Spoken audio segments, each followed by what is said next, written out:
maximum जुदि एकर्डनि दफाया जुदि implement जायाब्ला जों सोमावसारफिननो फिन बड'लेण्ड सोमावसारनायनि खोथा आरो माखासे खोथा होदों सोर आं बै मोनसे चेनेलावबो भिडिअ होदोंमोन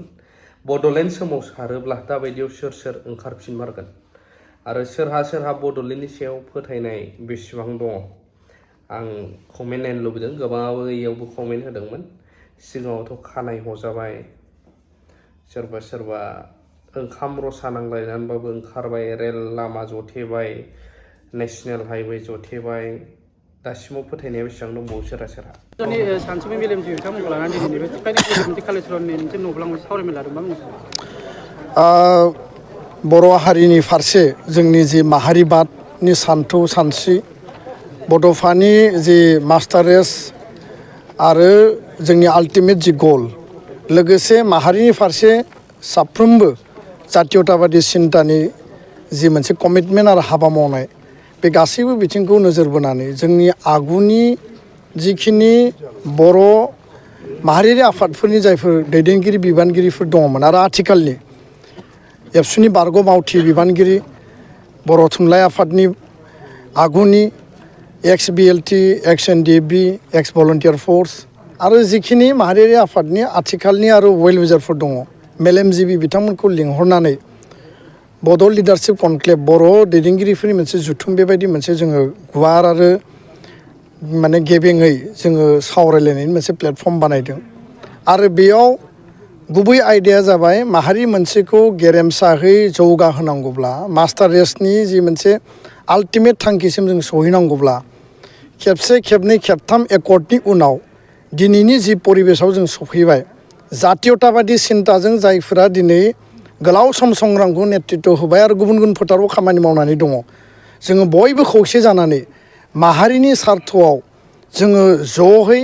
इउनाइटेडलि हाबा मावफुंलांनांगौनि माने मोनसे परिकल्पना खालामनांगौ दङ बे बाथ्राखौ रियेलाइज खालामनानै जों बयबो ज' जादों आरो बे बेलायाव राजनैतिक आरो संबिधानिक जोंनि जि अधिकार जि मोनसे सेल्फ अट'नमि BTR आरो बर' कसारि वेलफेयार अट'नमास काउन्सिल आरो जि काउन्सिलाव बर'फ्रा रायजो जानानै दङ बे बिथिंनि पलिटिकेल आरो कनस्टिटिउसनेल जिखिनि जोंनि राइट्स दङ जोंनि लेन्ड राइटनि बाथ्रायानो होन जोंनि पलिटिकेल सेफगार्डनि बाथ्रायानो होन आरो जोंनि जि संबिधानिक जि अधिकार आरो मर्यादा मोननांगौ बे बिथिंखौ जोङो गोख्रोङै आरो खोब गोसो होनानै मावफुंनानै जों रैखाथि होलांनांगोन होमबासो हारिनि थामोनथा रैखाथिया मजबुत जागोन दा बेखायनो बयनिबो आपिल बयजोंबो खेबसे लोगो मोनलायनाय बयनिबो जोङो अपिनियन बिथांमोननि सुबुरुनखौ जों खोनासंदों गोबांनियाव सोंलु दङ जौगानायखौ लानानै माखासे बिथांमोननि मोननाय मोनि आरो माखासेनियाव माहारिबादखौ लानानै हारे मुजे जिखिनि बिथांमोननि हाबा मावबोनाय आरो दिनैसिमबो स्पिरिटआ जोबाखै आरोबाव लामा हान्थिबावलांनांगौ आरो दुलाराय बर' फरायसा आफादनि दिनैनि आपिला जाबाय जाय बिथांमोना 30-40 बोसोराव संग्रामाव दङमोन सोमावसारनायाव दङमोन बिथांमोनानो दिनैनि स्कुल कलेज इउनिभारसिटियाव फरायबाय थानाय बे जेनेरेसनखौ गाइड खालामनानै जातीयताबादि कमिटमेन्ट आरो जि जोंनि माहारिनि दानांगौनि जिखिनि बिबान रल बेखौ इयुन जोलैया लांलांनो थाखाय फोरोंनांगौ नङाब्ला दिनैनि जोलैखौ जों जुदि फोरोंनो हायाब्ला फैबाय थानाय 50-100 बोसोराव बर' हारि दानांगौ बा नेतृत्व होनांगौ जेब्ला सोमावसारनांगौ सोमावसारनायनि हाबाफारि जेला गोजोन आरो सान्तिनि बाथ्रा रायलायनांगौ समाज फोसाबनायनि बाथ्रा रायलायनांगौ बे बिथिंखौ जोङो दैदेननांगौ मालाबा नङा मालाबा आंखाल नुजागोन बायदि जों नुदों दा बेखायनो एकर्ड इमप्लिमेन्टेसनखौ जोङो आबुङै आरो फुराङै फोरमायबाय एकर्ड इमप्लिमेन्टेसना सोलिगासिनो गामि सोसननायनि खामानिया सोलिगासिनो खिन्थु एकर्ड इमप्लिमेन्टेसना स्ल' जादों बे बाथ्राखौ जों बुंबाय थादों सरकारखौबो बुंदों भारत सरकार आसाम सरकार आरो बे बेलायाव जों बुंदों जे 24नि सिगां मेक्सिमाम जुदि एकर्डनि दफाया जुदि इमप्लिमेन्ट जायाब्ला जों सोमावसारफिननो बाध्य जानो हागौ बे खोथाखौ जोङो दिनै रायजो राजाफोरनो क्लियार काट जोङो बुंदों आरो बयबो रायजो राजाया एकमत हारिनि सार्थआव बिथांमोना बारसोमनो थाखाय दिनै रेडि आरो बर' हारि थामोनथा रैखाथिनि थाखाय बिथांमोना कमिटेड बे खोथाखौ फोरमायदों गोजोन्थों पर्बतजरायाव मोनसे जारिमिनारि जायगा नाथाय बे पर्बतजरा दासिम गोग्लैसोनानै दं बुंनो सानो पर्बतजराया मोनसे जारिमिनारि जायगा गिबि बाथ्राया जाहैबाय उदांस्रिनि सिगां आरो उदांस्रिनि समसिम बेयाव गुरुदेव कालिचरन ब्रह्म बिथांनि जि मोनसे बर' हारि फोसाबनाय समाज आरो हारि दानायनि फारसे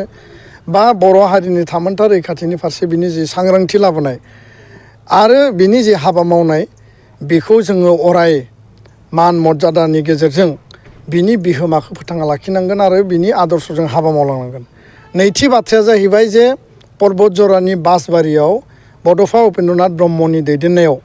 मोनसे सुबुं गौमा जादोंमोन, बेयाव जुथुम्मा जादोंमोन आरो आलादा रायजो बड'लेण्डनि जि दाबि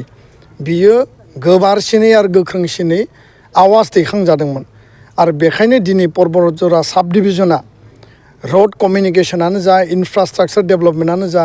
BSc सुक्ति BTC सुक्ति आरो BTR सुक्तिनि उनाव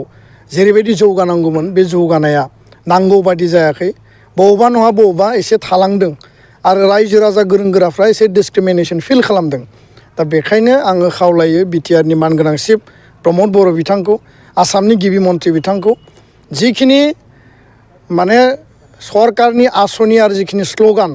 बे स्ल'गान आरो एजेन्डायाव पलिसियाव पर्बत जरा साब डिभिजना